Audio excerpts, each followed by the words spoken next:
Okey, ni ada satu soalan doktor daripada kawan saya ni. Dia cakap, "Doktor, saya ada cadangan, ada tak perancangan untuk mewujudkan RUU anti tunggang agama ke parlimen?" Ni soalan nakal ni. Sebab RUU anti lompat parti dah ada. Sekarang ni kekurangan tunggang agama dan tunggang Melayu. Ah, mungkin ini dia nakal lah, tapi tak apalah doktor, layankan aja. Saya faham tu soalan dia tu, saya faham. Ah. Baik, gini, saya rasa secara saya nak jawab serius pun, tapi saya lebih melihat kepada aspek perundangan lah ya. Sebenarnya keperluan itu sudah pun termaktub di dalam apa ni dia panggil akta apa dia panggil tu, akta hasutan.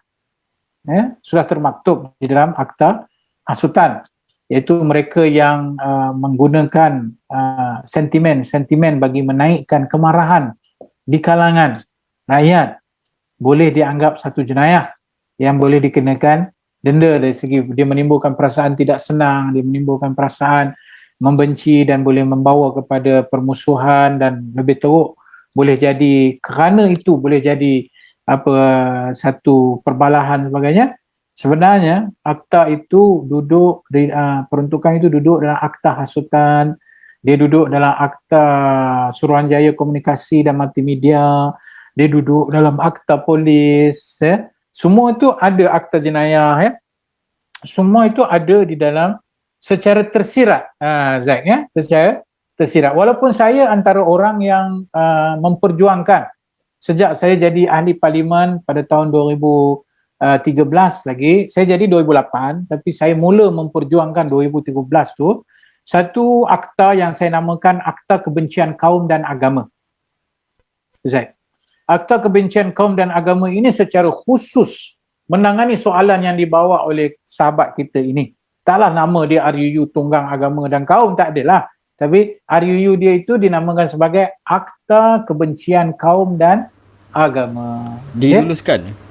Tidak.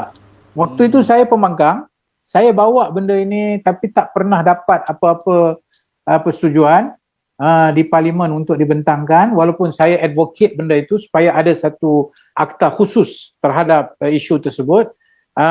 Tapi bila kita jadi kerajaan, waktu itu saya cuba bawa, Zaid, saya jadi kerajaan waktu itu, saya mendesak supaya kerajaan Pakatan Harapan meluluskan akta RUU Akta Kebencian Kaum dan Agama, kerana di situ lebih spesifik kepada ianya satu jenayah khusus ya. Dia tidak lagi antara jenayah, tapi dia jenayah yang khusus, seperti dia punya cakap, dia punya tindakan yang boleh menimbulkan kebencian kaum, dan kita bezakan antara cakap yang intent dengan unintended, yang dia berniat dan dia tidak berniat. Dan kita bercakap standard untuk kita nak mendakwa itu sangat tinggi. Dia perlu ada indikator seperti orang terpengaruh, dia ada indikator seperti dengan tindakannya itu orang buat riot contohnya, dengan tindakan dia itu berlaku bakar sana, so maknanya tidak mudah lah. Cantik dah tu Zaid, kita dah buat, saya sendiri telah buat waktu itu di bawah National Unity Blueprint. Saya dilantik waktu zaman Najib dulu, sebelum kita menang tu, tahun 2013-2014 sebagai salah seorang anggota di dalam dipanggil National Unity Council, dipanggil NUCC ya. Dan saya diberi tugas di bawah perundangan untuk mencadangkan akta ini. Sebenarnya waktu itu mereka nak buangkan akta hasutan ini, jadi dia nak ganti benda ini, tapi malangnya ketika itu tekanan daripada UMNO sangat kuat, mereka menolak, dan akhirnya akta itu terus hilang dalam inisiatif ini. Maka saya bila jadi kerajaan, saya bawa lagi sekali, tapi waktu itu banyak isu lain yang kita nak tangani, Zaid. Maka mereka hanya mengambil cadangan ini dimasukkan dalam akta hasutan untuk mengukuhkan lagi isu kebencian kaum ini. Dan saya secara peribadi masih meneruskan usaha-usaha untuk memastikan akta kebencian kaum dan agama ini, kalau Pakatan Harapan diberi peluang, ia mungkin menjadi agenda untuk kita mendidik orang ramai bahawa kebencian kaum dan agama ini tidak boleh berterusan dalam negara yang berbilang kaum dan memerlukan satu apa kita kata lonjakan ke hadapan untuk melihat isu negara bukan atas perspektif etnik dan perkauman, tapi melihat masalah negara di atas polisi, di atas dasar, dan lebih penting ialah kemampuan parti-parti untuk menyelesaikan masalah itu dan bukan di atas sentimen kaum dan agama. Tapi hingga hari ini Zack belum tercapai lagi cita-cita saya ni. Tak apa, insyaAllah satu hari nanti akan tercapai. Hari ni pun saya dah dilabelkan sebagai pengikut Dajjal. Ada orang letak muka saya dan dipostkan di dalam Facebook. Ya, itu biasa, itu biasa. Saya ketawa lah bila dah mati hujah. Saya cerita pasal LCS. Bila tak boleh nak jawab dan sebagainya, dilabelkan saya sebagai pengikut Dajjal. Astaghfirullahalazim. Hei, sabar je lah. Dia biasa Zack, di akhir zaman ini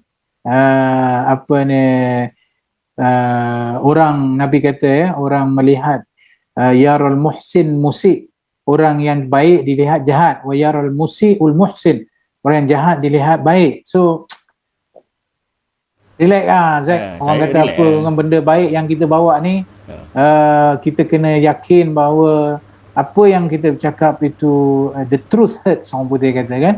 Dan selalu saya kata begini dalam isu tabung haji baik, LGBT baik, yang orang serang saya bertubi-tubi saya sebut gini je, kebenaran itu tak perlu siapa bela Zack, sebab dia berdiri sendiri. Qul ja'al haq, Allah kata kan, telah sampailah kebenaran. Kebenaran itu stand on its own. Apa orang kata pun dia tetap kebenaran. Wa zahaqal batil. Dan yang jatuh zahaqa ni yang dia ditolak, zahaqa ni makna ditolak, ialah apa? Kebatilan. Kerana apa?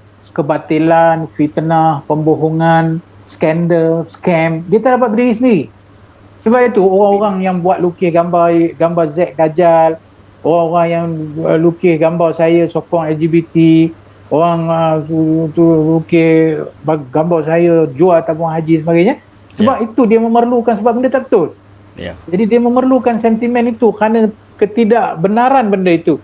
Tapi kita macam Zack, orang kata apa, relax saya relax je, settle balik je. Sebab kita berdiri di atas kebenaran dengan makna tak ada benda yang kita cakap itu melainkan itu satu fakta, maka dia berdiri dengan kukuh tersendirinya.